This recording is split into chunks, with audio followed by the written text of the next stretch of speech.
Bismillah ar-Rahman ar-Rahim. Good morning, ladies and gentlemen. I would like to thank the Institute for Cultural Diplomacy and the organizers of this important conference for their kind invitation and the superb organization of this event. My thanks are also extended to the esteemed audience for their patience, enthusiastic interaction, and ovation. In this speech, I'm going to be focused and a bit technical, and I will be open to all the questions raised by the maybe technical terms that I'm going to raise, or questions about my country, Iraq, because I know there are a lot of questions concerning the situation in Iraq and the Middle East. Evidently, this conference is both timely and important for many obvious reasons.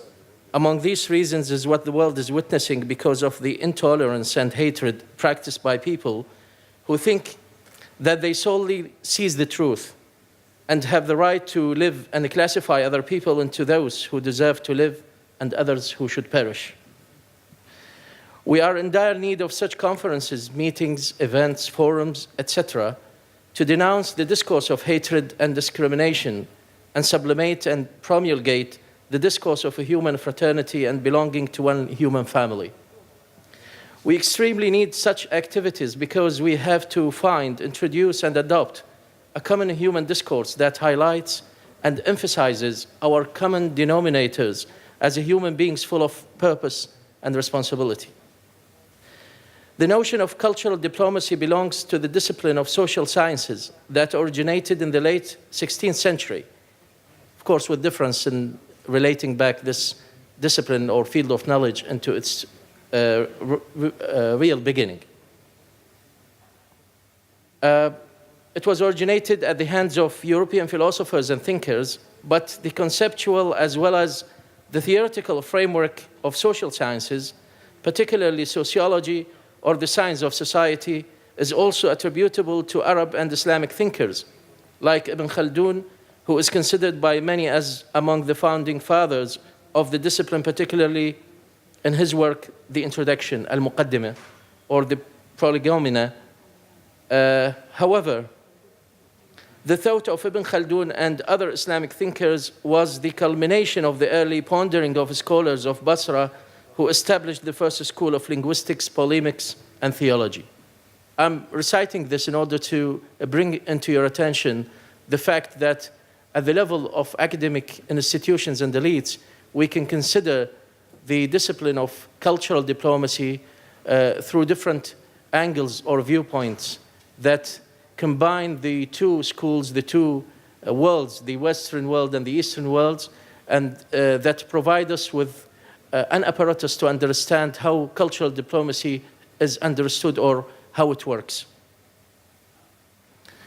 Therefore, the tradition of social sciences and methodological thinking is common in the Arab and Islamic world and the Western world. But they remarkably differ as to how these fields of knowledge have been developed. An important question that can be raised concerning whether or not cultural diplomacy is better tackled at the high cultural level, that is the elite level, or the level of superstructure like literature, fine arts, and sophisticated thinking, or at the popular level, considering ordinary people's life practices and symbolic or non-symbolic interaction or communication.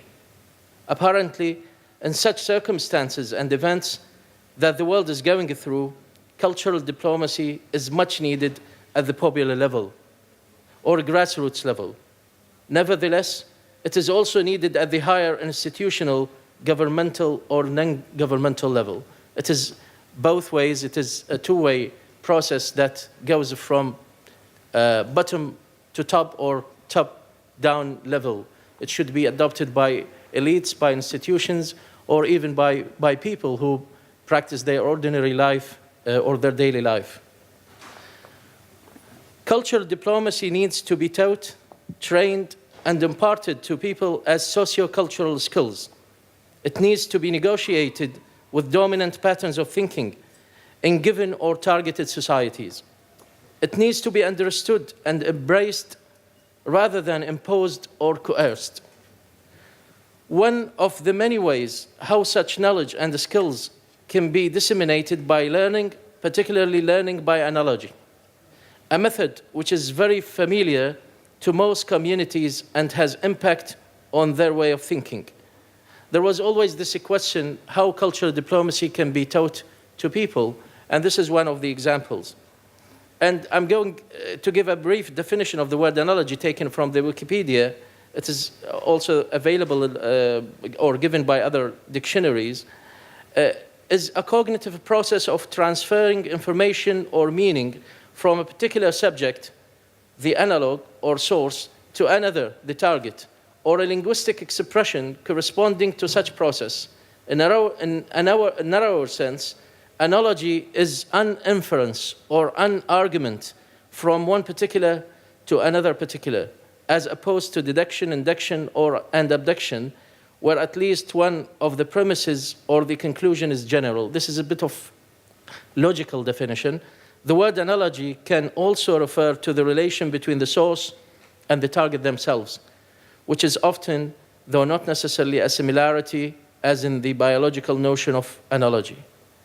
Muslim communities and patterns of their thought are influenced by the teachings of the Holy Quran, or the patterns of thinking are dominated and influenced by the teachings of the Holy Quran to the extent that such expressions are used in their daily life. For example, mashallah, alhamdulillah, the greetings and other expressions constitute a very major part of the mentality and the thinking of Muslims.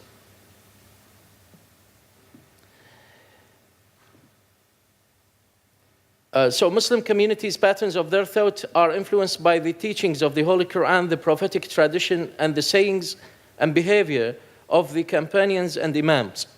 This vast and influential literature pays a lot of attention to the difference among human beings and in all creation. It also encourages mankind to deeply and thoughtfully consider this difference as a sign of Allah's greatness and wisdom. If we consider some excerpts taken from these influential sources of Muslims' knowledge and wisdom, we can understand why difference is a key word to trigger not only ideas but even attitudes and positions about tolerance, coexistence, and the mutual respect of different cultures and ethos. From the Holy Quran, the ayah that was just recited by the successive speaker, our honorable Mr. Muhammad from Oman.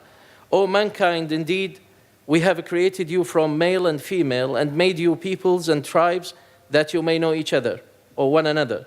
Indeed, the most noble of you in the sight of Allah is the most righteous of you. Indeed, Allah is knowing and acquainted. The main difference here that is focused upon by this ayah, by this verse, is to know each other, to know one another. It means that to communicate with one another. And people who are practitioners in linguistics and semiotics, they say the best way of knowing each other and communicating with each other is through language. And language is considered as the best symbolic means of communication. It is the transmittance of signs, different signs between the sender and the receiver, the speaker and the hearer, whoever, the writer and the reader. So this means of communication, which is language, it makes uses or it utilizes the difference in signs or the difference between the different signs in order to generate meaning. We will see in the rest of the speech that because of difference we have meaning. And another ayah from Quran, and one of his signs is the creation of the heavens and the earth and the diversity of your tongues and colors. This is very particular difference in tongues and colors is considered as a great sign of Allah. Most surely there are signs in this for the learned. And there is also a focus, the word for the learned is highlighted because only those who are learned will consider this difference in tongues and languages and the colors of people. It means the diversity makes also meaning for those who learned. Imam Ali's letter to his governor on Egypt, this is also one of the incidents where the equality between human beings and human race is considered by one of the great imams of Islam.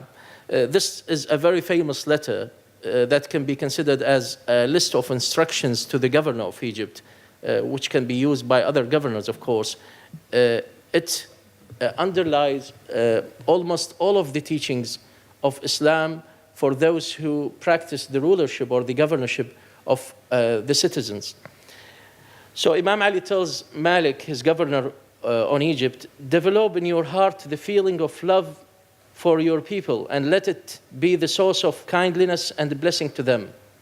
Do not behave with them like a barbarian, and do not appropriate to yourself that which belongs to them.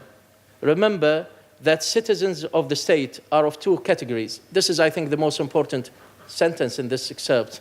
Remember that the citizens of the state are of two categories. They are either your brethren in religion or your brethren in kind, because Egypt at that time was composed, is a country of Christians, Coptic, Muslims, and non-Muslims. So Imam Ali reminds Malik to consider this difference between people and to consider them as brethren, whether they are brethren in the religion or in the kind, in mankind. They are subject of infirmities and liable to commit mistakes. Some indeed do commit mistakes. But forgive them even as you would like God to forgive you. Bear in mind that you are placed over them, even as I am placed over you. And then there is God even above him who has given you the position of a governor, in order that you may look after those under you and to be sufficient unto them. And you will be judged by what you do for them. There are hundreds of such examples in the legacy of Islam, similar to the examples found in the legacy of other religions in the world.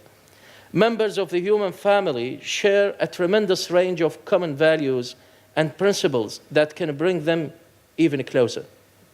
In my speech, I would like to suggest that one way of teaching the principles of cultural diplomacy is to utilize the idea of difference in its semiotic or sociolinguistic meaning. Semiotics, you know, the science that studies the signs, of course, and whether these signs are verbal or non-verbal. It started with in the beginning of the 20th century, although it started earlier, but people trace it to the lectures of Ferdinand de Saussure, the famous linguistic scholar who is considered the father of modern linguistics. Then, by the teachings of de Saussure, many other scholars and theoreticians were influenced in Europe and in the United States, to the extent that the whole century was considered the linguistic century, as Richard Rorty, one of the celebrated philosophers, has entitled one of his books, The Linguistic Turn, because it affected all other social sciences.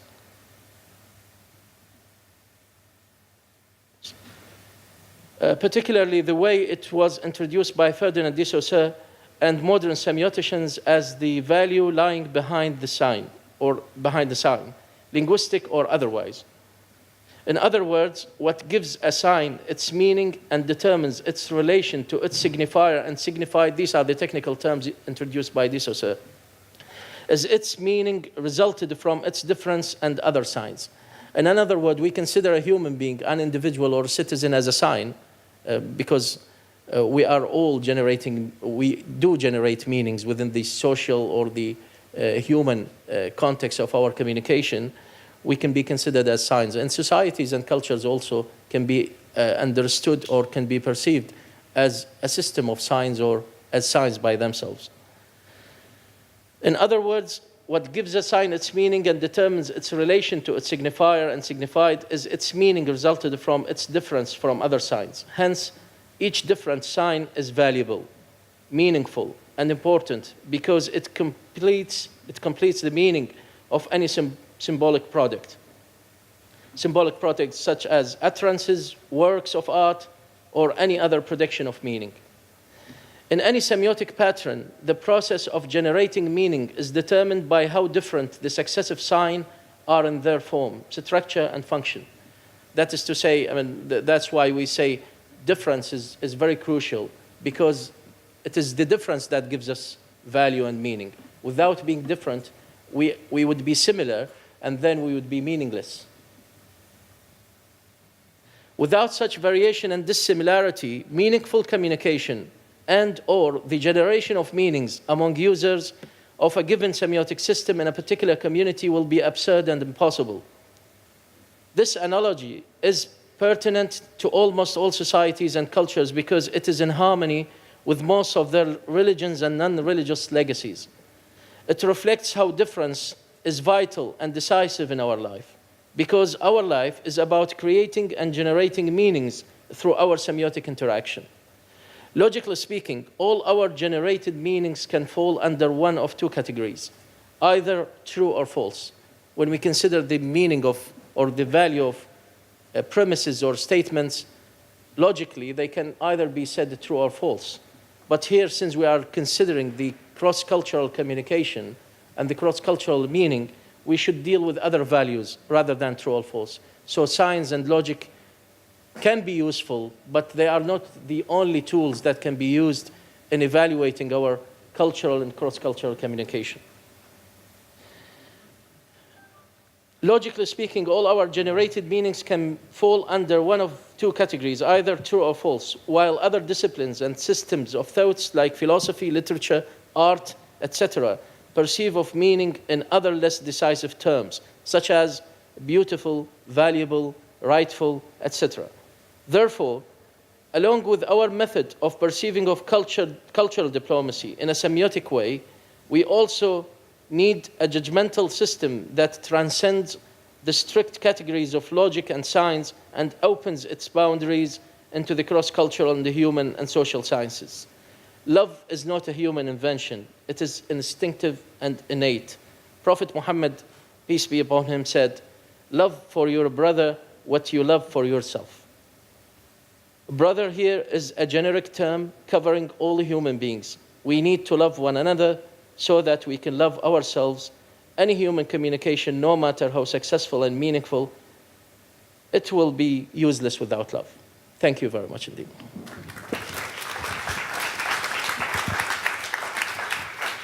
Thank you very much, Mr. Al-Asadi. It was a great and very clear presentation, since you come from a country where 6,000 years ago, according to the cuneiform tablets that we read, the sophistication of the life 6,000 years ago in your country was almost exactly like we have the degree of sophistication today.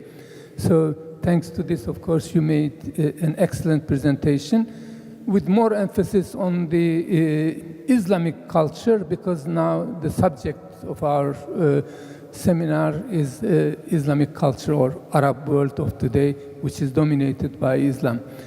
So thank you very much for this penetrating analysis, and we are very grateful to you. Now, are there questions to be asked? Yes, please. Well, I'm an intern here in the ICD. My name is Miron Kanderbaks. It was a pleasure to hear your informative presentation. Thank you. My question is about the visual semiotics. I think that Daesh or ISIS, it could be said that they engage in a process of visual semiotics. Which are the values or contra-values that they are trying to transfer through this process? The Western world is, except from the terrorist attacks in the cities of Europe, sees many material in the internet or YouTube or attacks that are made all over the globe. And what are the visual semiotics that are transferred and the values that they want to transfer through these actions? Thank you very much. Thank you for this question. Paradoxically, Daesh destroyed the complete system of semiotics and created another system. For example, you know very well that Daesh destroyed the tomb of Prophet Jonah, who is one of the acknowledged and very respected prophets in the Bible and the Holy Quran, and also in the New and Old Testaments. They destroyed the ruins and the heritage of Nimrud and other historical eras in Iraq. They even wanted to destroy the tomb of the Prophet Muhammad. So there is a complete system of semiotics that doesn't work in the mentality of the Daesh member. But there is another semiotic system that they have created, which is the terrifying system, or the terrifying, the system that creates terrifying messages, using the seal of the Prophet on their banner or on their flag to mislead people, to tell them that they represent the prophetic legacy and the prophetic tradition. They used some of the verses in the Holy Quran out of their context. They decontextualized these verses in order to persuade that they have the right interpretation of the Quran. They slaughtered people in a very barbarian and very savage way in order to convince people that Islam should be spread by sword. So there is another semiotic system that was used for their own purpose, which is terrifying people, which is imposing their own version of Islam on others. But at the same time, on parallel lines, they destroyed the other system, which highlights beauty, which focuses on the coexistence of a human being, the tolerance of a human being. They completely obliterated this system and highlighted the other system, which is not accepted by the majority of Muslims. So they played with semiotics, with signs. They played with media, of course, as you know very well. And in this way, they cheated so many people. They attracted so many people who do not know the heart of Islam or the deep philosophy of Islam.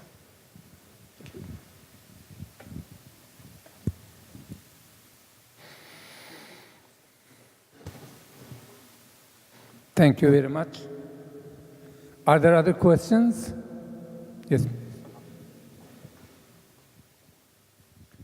Thank you very much for your very wise words, especially in the philosophical approach towards the cultural diplomacy. My name is Al-Ahrar. I'm also an intern here at ICD, and I would like to know, taking into account this completely wrong semiotic system that the Daesh has created in Iraq, and that actually has fostered the division between the different cultural groups that live in the country. How is the government trying to suppress that and trying to foster the proper values of unity within those groups between Shia, Sunni, the Kurds, instead of dividing them? Thank you. Thank you very much. Actually, what Daesh is doing is a well-studied program of destroying the other versions of Islam, because we agreed that there are so many versions, not necessarily one version or one interpretation. And this campaign that Daesh is undertaking is or cannot be confronted by one country, because there is no one country that is targeted by Daesh. We know very well that all of the countries of the world, even those who belongs to the same ideology and the same religion that Daesh belongs to, they are target for Daesh people. They would like to destroy any difference or any other between two brackets or two quotation marks. The other is the individual or the nation or the country that differs with them, ideologically or otherwise. This cannot be confronted by one country or let me say, one program.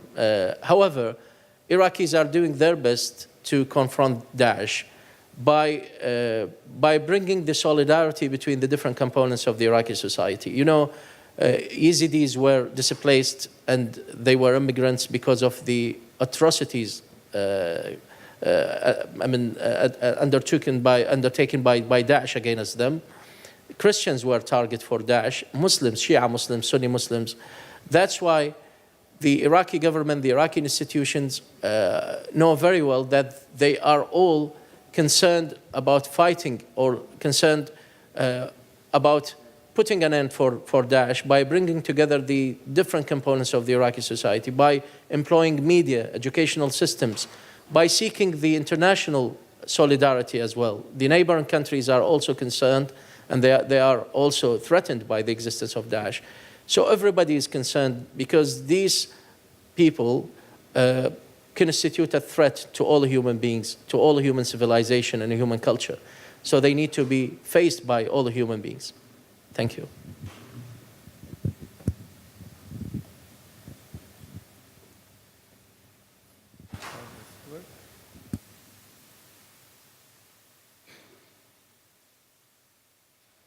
Yeah. I think there is another question there. Thank you very much. Who is that? Yeah.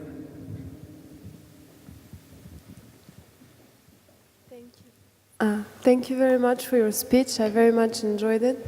My name is Anna, and I'm also an intern here. I wanted to ask you, with regards to creating semiotic systems, what is your opinion on how the diversity of different systems, so different perceptions, and also the interpretation, how can we integrate this diversity and different perceptions within one semiotic system that ideally would speak to everyone in the world? Thank you. Thank you very much. Talking about semiotic system, we can conclude that all signs, or most of the signs, are perceived differently by human beings. It differs on, or it really depends on the education of a given individual or the culture of that individual, or a speech community, let me say, speech community or sign community, because people who use signs linguistically or non-linguistically are called speech community or linguistic community. So people perceive of different signs in a different way.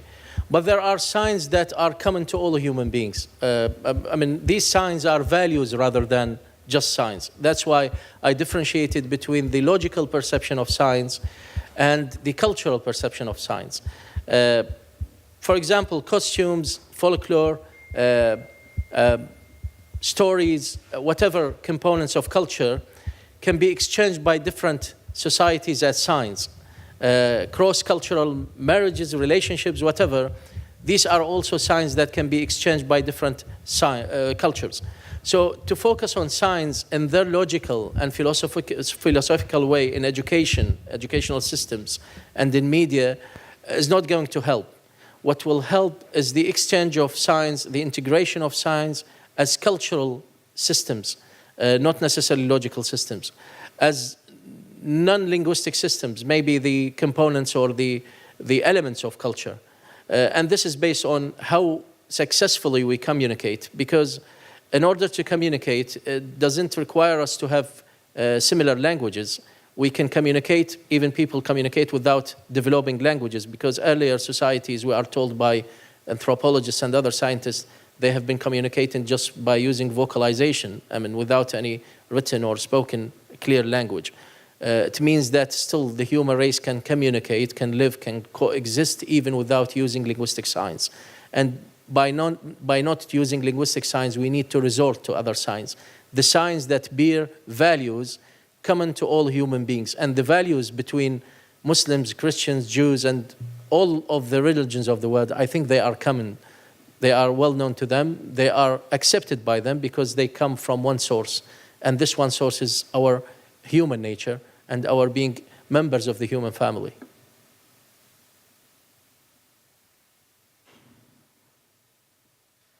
Thank you very much. Are there other questions? Yes, please. Good morning. Good morning. Dr. Hussein Al-Ambagi from Iraq. Please, can you talk about the interfaith dialogue today? Although talking about the interfaith dialogue. Yeah. So what is the key by the Iraq that is a homeland of the messenger Ibrahim, the father of the messengers? Yeah. What is this point? I think this point is very important. We start from this dialogue by starting with Iraq. So what's about that? Thank you very much. I mentioned in my speech that the first school of linguistics in the Arab and Islamic world started in Basra, which is one of the, perhaps it is the first city established by the Muslim rulers. And this school of linguistics was based on the debate between whether people who commit sins, small sins and minor sins or major sins, should go to heaven or to hell. And that was the debate between scholars at this school, which developed into a discussion of all of the premises that are given by the Islamic teaching. And from this school germinated the school of grammar by Khalil bin Ahmed al-Farahidi, and then the first lexicography was proposed by that scholar, and then the first linguistic book was written by him, by Al-Asadi al-Du'ali, under the auspices or supervision of Imam Ali. And surprisingly, what Al-Asadi al-Du'ali did was the same as what Ferdinand de Saussure in the 20th century was talking about, which is studying language not diachronically but synchronically. That is to say, to go to people and listen to how they speak and put the grammatical rules or the rules for the language, rather than going back to, for example, what Shakespeare was saying and Charles Dickens, and consider, or I mean, maybe Goethe or all of these great literary writers, and consider what they say as the perfect model of language. So studying things synchronically also started in this school. This school was not a Sunni or a Shia school. It was a debate about facts, about the philosophical dimension or analysis of premises. So in Iraq, there is the nature of discussion between different faiths. Nowadays, there are also different schools in Iraq. There is the Najaf seminary, which is called Al-Hawza Al-Almiya, which is the highest scholarly seminary for the Shia. And there is Abu Hanifa Mosque, which is also a university for the Sunni teachings. And also there are Christian places and institutions for teaching Christianity, Yazidis also. And from time to time, they have different, they have conventions and meetings and forums to discuss mutual issues of importance and understanding. And this helped very much in protecting the matrix of the social matrix of Iraq after the invasion of Iraq in 2003, because Iraqis realized that without coexistence, without tolerance, without having a social and political system that protects the right of every individual, the whole country will be torn apart, and this will be reflected on the region, the neighboring countries, because all the neighboring countries surrounding Iraq have their own problems. They are also divided communities. They have the diversity, and this sectarian diversity or difference in Iraq will spill over other countries and will affect the countries. Then they will affect the whole world, because we are living in a global, they call global village, in one village. It is one world, very small world, and the whole human race will be affected. These are, destructive means of interaction between human beings. What we would like to highlight are the instructive means. And this interfaith communication and dialogue between the components of Iraqi society is very much helping the decision makers, even in putting plans, programs for the development of Iraq. Thank you, Doctor. Thank you very much. If there is no other question, I'm going to thank Mr. Al-Asadi. Mr. Al-Asadi, we were able to notice in your presentation the depth of culture which are overlaid throughout the millennia in your country. You put the emphasis on the Islamic era, which is normally the subject of our meeting, but pre-Islamic era, when Abraham came from Ur to Haran in Turkey in the 19th century BC, and also pre-Abrahamic period, which goes to 4000 BC, that's to say 6,000 years ago from our time, and you refer to the oral communication between the invention of the alphabet.